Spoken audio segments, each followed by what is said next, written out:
Selamat siang, saudara. Live Breaking News kembali menjumpai Anda bersama dengan saya Nila Irda pada siang hari ini. Kami masih akan mengupdate kasus ayah yang membunuh anak serta melukai istrinya yang terjadi di klaster Pondok Jati Jajar RT 3 RW 8 Jati Jajar Tapos, Kota Depok pada Selasa 1 November kemarin. Pelaku, saudara, diketahui telah ditangkap oleh pihak kepolisian seusai melakukan aksinya. Pembunuhan yang dilakukan ini juga disesalkan oleh pihak keluarga. Dari pihak paman korban mengatakan bahwa pemicu teganya Rizky Noviandi Ahmad yang membunuh sang putri yakni KCP yang baru berusia 11 tahun hingga menganiaya istrinya hingga kritis diduga dipicu oleh masalah sepele. Namun sampai saat ini detail masalah sepele apa belum diketahui oleh pihak keluarga dari korban. Namun, pelaku diketahui oleh keluarga korban merupakan sosok yang cukup temperamen. Pegawai honorer di Pemkab Bogor tersebut juga diduga kerap membesar-besarkan masalah kecil. Kendati begitu, pihak keluarga korban tak menyangka bahwa Rizky sampai tega membunuh sang putri yang masih duduk di bangku sekolah dasar. Aksi pembunuhan yang dilakukan oleh Rizky ini juga turut ditanggapi oleh keluarga dari pihak pelaku saudara. Ayah pelaku juga akhirnya buka suara terkait pembunuhan yang dilakukan oleh Rizky Noviandi Ahmad terhadap sang putri dan juga melukai istrinya yang saat ini masih mengalami kritis. Untuk mengetahui informasi lebih lengkapnya, kami sudah tersambung dengan wartawan kami dari Warta Kota yang akan memberikan informasi lebih lengkapnya untuk Anda. Halo, selamat siang Cahya. Ya, selamat siang, Mila. Ya, baik Cahya, bisa diinformasikan terkait update terkini kasus seorang pria yaitu suami yang membunuh anak serta melukai istrinya. Update informasi terkini yang bisa Anda sampaikan, silakan. Baik, selamat siang. Untuk update terkini saat ini yang bisa saya sampaikan terkait kasus pembunuhan ayah terhadap anaknya. Sementara saat ini istrinya masih dirawat secara intensif di Rumah Sakit Sentra Medika karena ada beberapa bagian luka akibat senjata tajam di sekujur tubuhnya. Adapun luka yang diterima oleh istri yang saat ini tengah mengalami perawatan itu ada di bagian kepala, bibir sini, lalu di leher, sementara juga ada di bagian tangan, seperti itu. Lalu selanjutnya untuk luka meninggal, inisial K yang kemarin meninggal langsung di lokasi kejadian akibat perbuatan Rizky ini mengalami sejumlah luka yang cukup vital.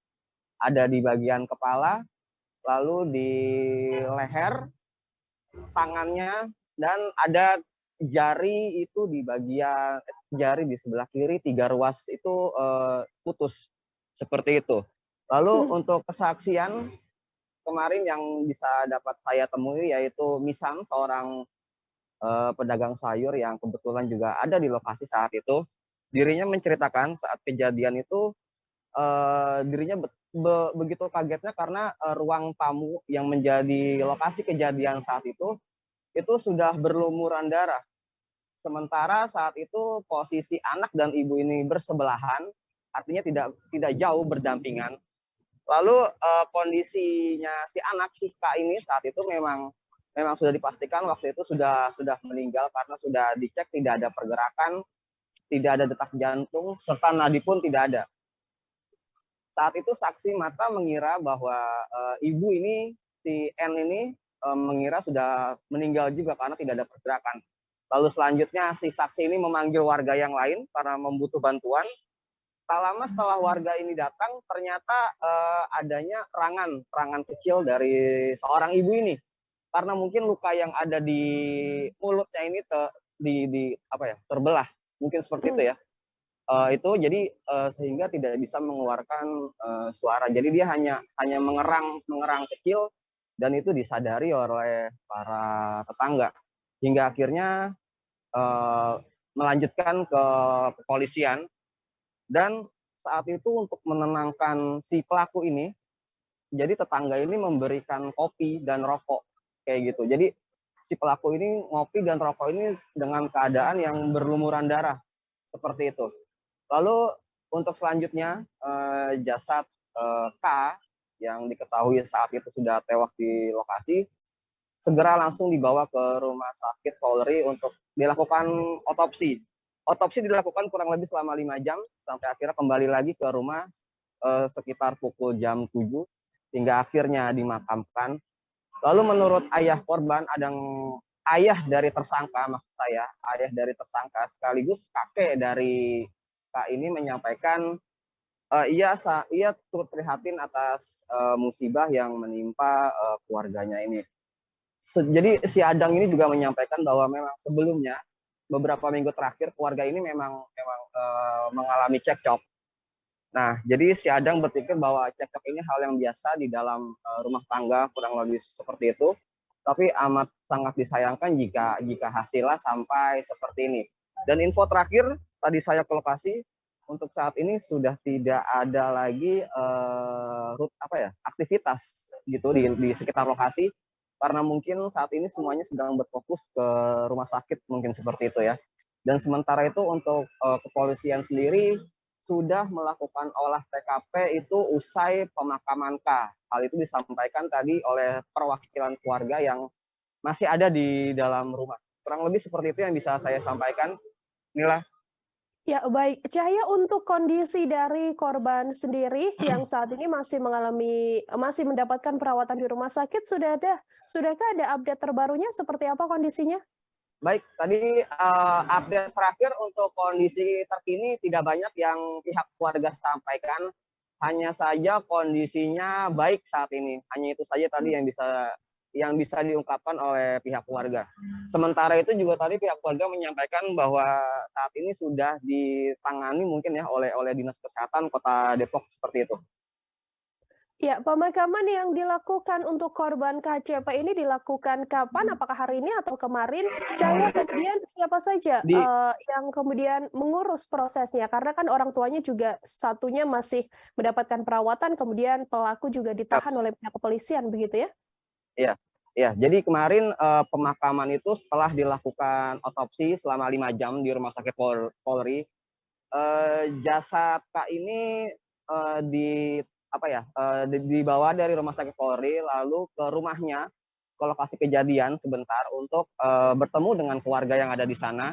Sampai pada akhirnya dimakamkan itu sekitar pukul jam 8 atau setengah 9. Adapun yang mengurus pada saat itu adalah warga setempat dibantu dengan pihak kepolisian dari Babin Kamtibnas Polsek Cimanggis, seperti itu. Ya, Cahaya, tadi Anda sempat mengatakan bahwa ayah dari pelaku begitu ya, sangat Ya, menyesalkan kejadian ini. Dari keterangan ayah pelaku sendiri, apakah menjelaskan bagaimana sebenarnya sosok dari Rizky, kemudian bagaimana hubungan rumah tangganya keduanya, meskipun tadi sempat Anda sampaikan bahwa memang ya. sering terjadi cekcok belakangan ini? Oke. Tidak banyak terkait dengan kepribadiannya si Rizky yang disampaikan oleh pihak keluarga, terutama ayah. Namun kepribadiannya Rizky disampaikan oleh koordinator keamanan Supriyadi. Dia menyampaikan bahwa sosoknya Rizky ini memang agak tertutup. Beda halnya dengan keluarga. Maksud saya beda halnya dengan istri korban yang saat ini tengah terbaring di rumah sakit. Sosoknya dikenal sebagai sosok yang baik, ramah, sopan, termasuk juga anaknya. Hal itu juga diungkapkan oleh Misan yang seorang pedagang sayur bahwa si N ini yang saat ini tengah terbaring di rumah sakit itu merupakan pelanggan setia dari Misan. Ia tahu betul rutinitasnya Misan yang ia tahu betul rutinitasnya si N yang setiap hari selalu mengantar anaknya ini ke sekolah. Dan kebetulan saat Kak ini ditemukan sudah tidak bernyawa, itu kondisinya masih mengenakan seragam sekolah. Seperti itu. Ya, baik. Cahya, ini kami juga menerima adanya rekaman CCTV yang merupakan detik-detik awal begitu ya sebelum Iya. pelaku ini melakukan aksinya. Adakah informasi terkait CCTV tersebut? Baik, terkait CCTV tersebut itu saya dapat informasi dari pihak kepolisian. Namun tidak bisa saya sebutkan lokasinya itu di mana. Hanya saja memang aktivitas terakhir yang dilakukan oleh Rizky saat itu adalah dia sholat dan berdoa gitu. Jadi sebelum sholat ini si Rizky ini datang ke lokasi masjid tersebut, lalu dia ambil air wudhu, dia duduk di teras masjid. Jadi dia nggak masuk ke dalam, dia duduk di teras. Nah di situ salah satu jamaah masjid itu sudah melihat Rizky ini berdoa sambil menangis.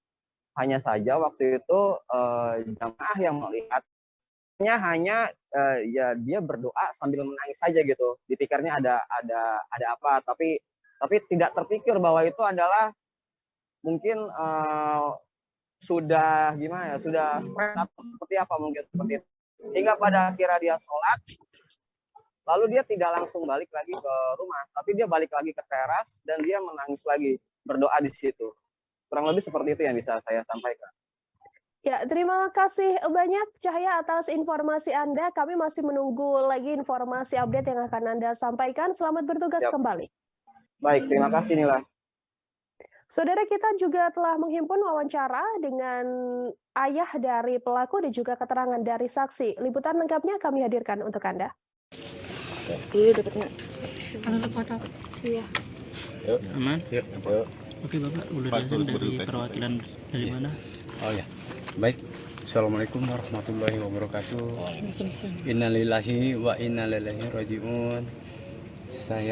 Kami keluarga dari Adang Ahmad Jawari mengucapkan turut berduka cita atas meninggalnya cucu saya Kaila Putri Cantika, begitu juga mantu saya yang sekarang lagi dirawat di rumah sakit. Mudah-mudahan ada penyembuhan, Allah akan mengangkat penyakitnya.